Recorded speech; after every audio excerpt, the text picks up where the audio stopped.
All right, this is chart A for essentials, and so we're just going to try our best to memorize it.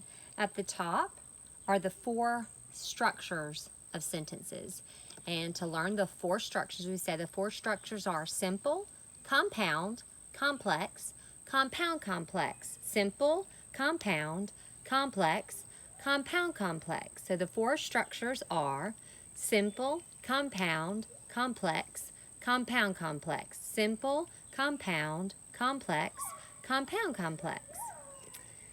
Next, over here to the side, we have the four purposes of sentences. And so it's declarative, and we're just going to state something, so we're just kind of being blah.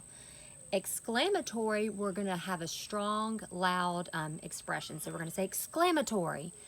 For interrogative, we're asking a question. So we're going to put our hands up and say interrogative. And then imperative, we're giving a command. So we're going to point our finger and put our hands on our hips and give that command, imperative.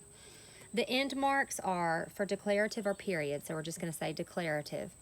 For exclamatory, it's always an exclamation mark. So we're putting our hands up, exclamation mark. For interrogative, it's a question mark. But imperative can be either an exclamation point or a period. So it goes, for purposes of sentences, declarative, exclamatory, interrogative, imperative, for purposes of sentences.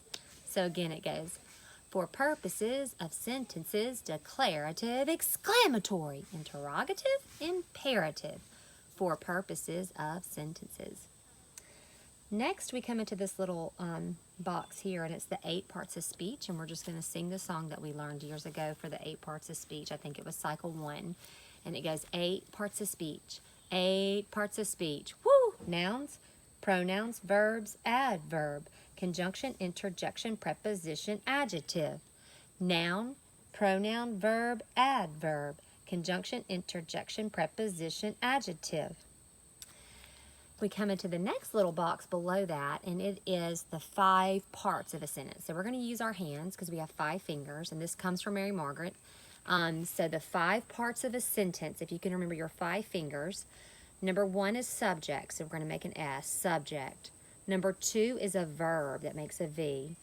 Number 3 is a capital letter, and this is a capital W. Number 4 is an end mark, and the pinky ends our fingers. It's at the end of our hand.